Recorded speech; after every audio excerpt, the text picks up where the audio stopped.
Bien, buenos días a todos. Muchas gracias por asistir a la presentación del observatorio del cuarto trimestre de COBA Estudios, del Colegio de Economistas de Madrid, Palencia y Zamora, y a las perspectivas económicas del año 22. Bien, se puede resumir todo lo que vamos a decir en dos frases. Estamos en una situación de emergencia económica en estos momentos y se necesitan de alguna forma acciones y reacciones para evitar la subida de precios actual y evitar una posible estanflación que está lejana, pero que lo tenemos en el punto de mira. Las previsiones económicas es muy difícil de hacer previsiones en estos momentos por varias cuestiones. En primer lugar, por la guerra de Ucrania y de Rusia.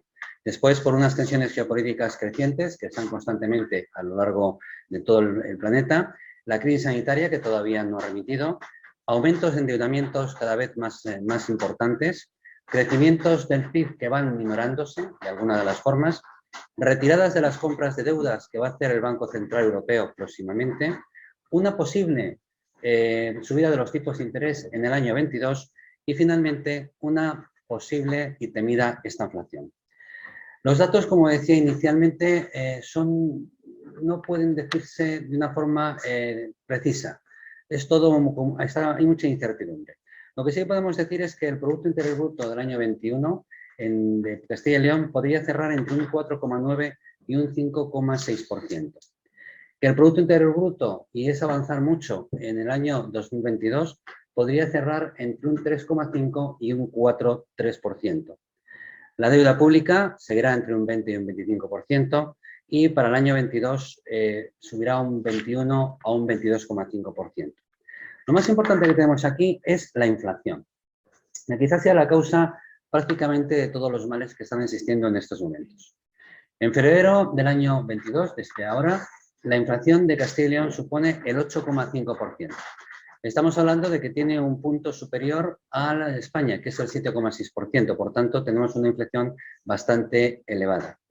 El Producto Interior, la inflación para el año 22, creemos que puede estar en un 5,8% en el escenario mejor, porque si hablamos de un escenario peor, las consecuencias de la guerra y de un cambio en la política de globalización a nivel mundial, del comercio mundial, sería el 8,1% aproximadamente.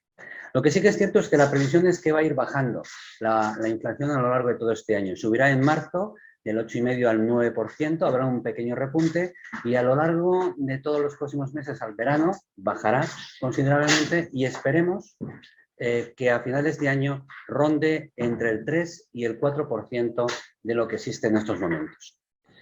Todo depende, primero, de la respuesta que tendrán los posibles rebrotes, si es que existe alguno, en el año 22.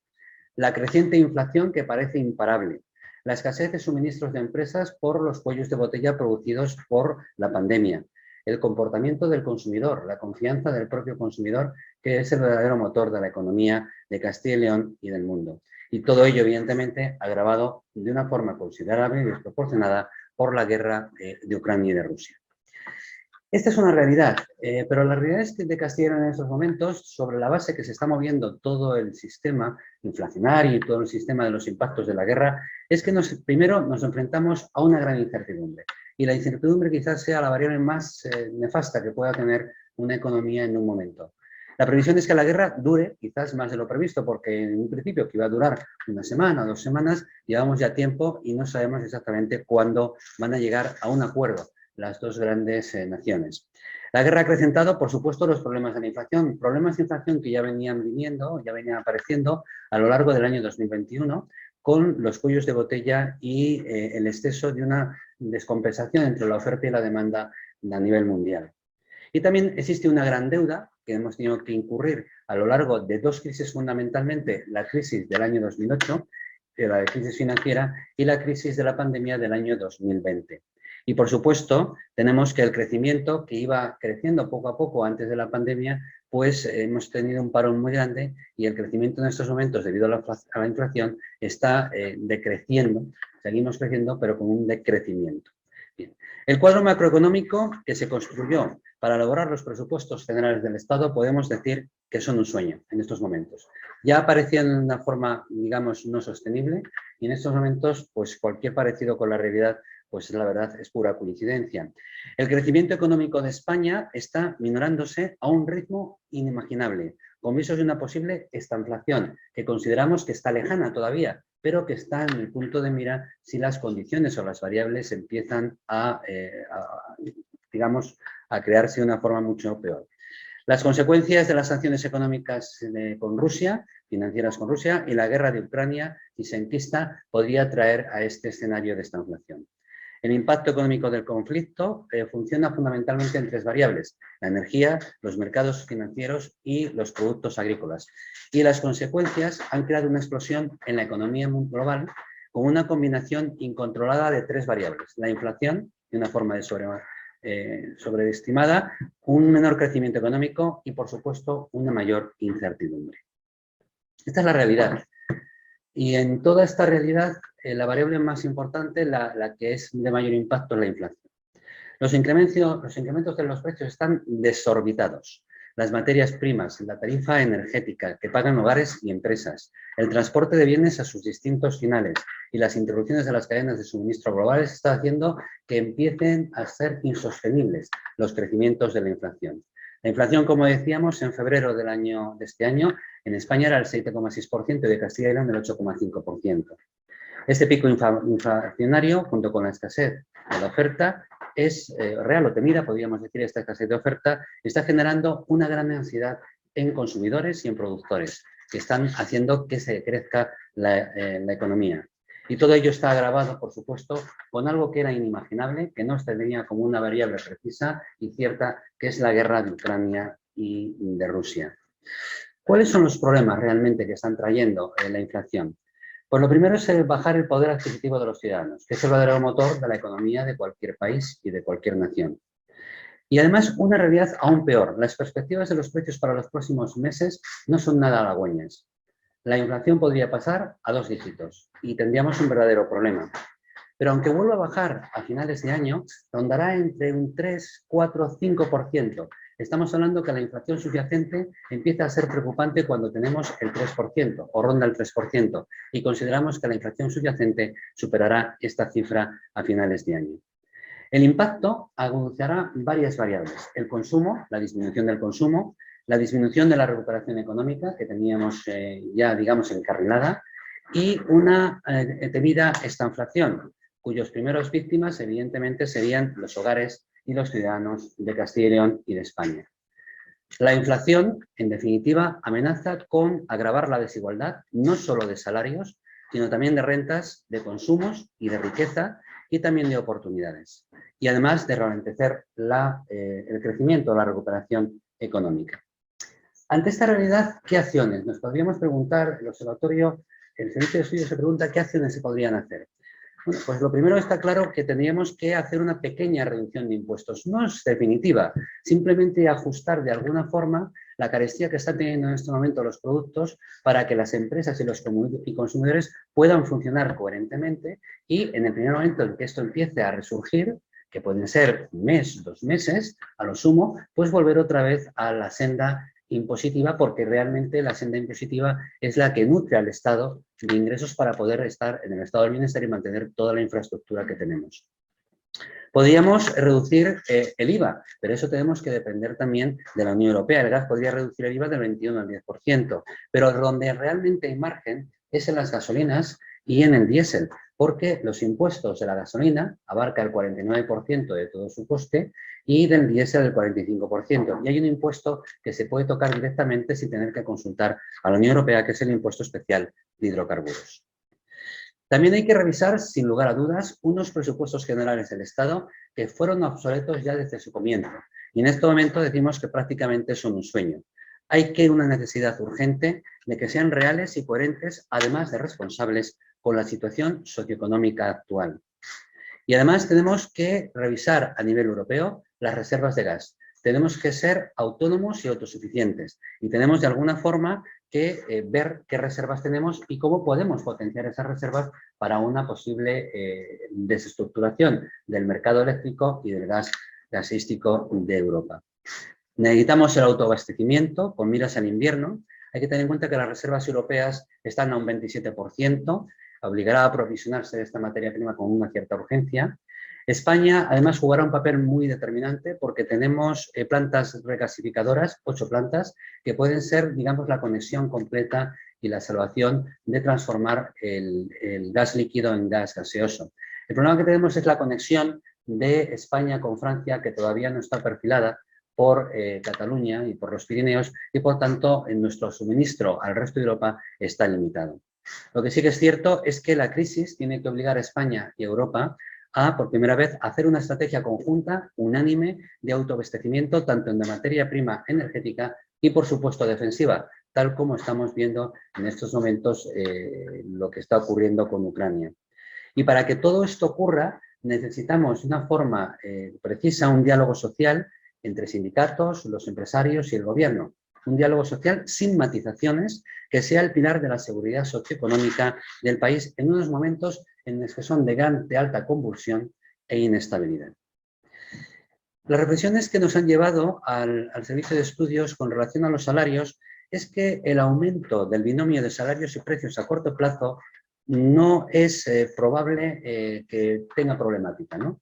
Porque realmente estamos en un momento determinado en el que existe en el mercado laboral desempleo, existen unos ERTEs y un trabajo de tiempo parcial que tendrá que ir ajustándose al objeto de crear un mercado de trabajo de calidad que garantice de alguna forma el estado del bienestar. Lo que sí que es cierto es que el mercado laboral, su recuperación, no crea peligro de subida de salarios. Existen vacantes de puesto de trabajo que se han recuperado por completo y existen empresas que informan de una creciente escasez de mano de obra. Existe una dicotomía realmente en el mercado de trabajo. Lo que sí que es cierto es que la guerra de Ucrania y de Rusia, el mercado laboral se está tambaleando. Y si no llegamos a unos impactos, a unos arreglos y un control sobre todo de lo que son los costes energéticos, podría llegar a una nueva oleada de ERTEs que tendría que sufragar el Estado. Existe necesidad de acometer medidas urgentes, que no tiemble la mano realmente a la hora de hacer las cosas.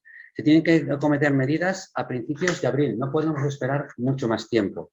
Existe la posibilidad de que se produzcan ERTEs masivos si no se reducen los costes de las empresas y si no se reduce o se incrementa el poder adquisitivo o se mantiene el poder adquisitivo de los ciudadanos.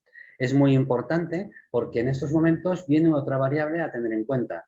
El Banco Central Europeo va a endurecer la política monetaria porque tiene que hacerlo. Es un problema añadido. Existe demasiado dinero y la inflación hay que mantenerla y controlarla para que ese poder adquisitivo y esos costes energéticos bajen de alguna de las formas. Lo que sí que es cierto es que los bancos centrales están operando con una cierta prudencia y que el Banco Central Europeo está tomando o va a tomar unas medidas drásticas próximamente. En el mes de marzo va a retirar la compra de deuda. Eso significa que el Estado en estos momentos, si quiere tener más deuda, tiene que empezar a pagar unos intereses que van a afectar a su cuenta de resultados, a sus presupuestos. Y el Banco Central Europeo prevé de momento no subir los tipos de interés, pero no se descarta que antes de final de año haya una subida de los tipos de interés en un punto o en medio punto, en este caso, que afectará a los consumidores porque subirán los precios de las hipotecas, subirán los precios o los créditos de las tarjetas de crédito, créditos personales y, por supuesto, tendríamos algo menor poder adquisitivo. Lo más importante de esto es intentar que no suban los precios y poder mantener de alguna forma el equilibrio entre la oferta y la demanda.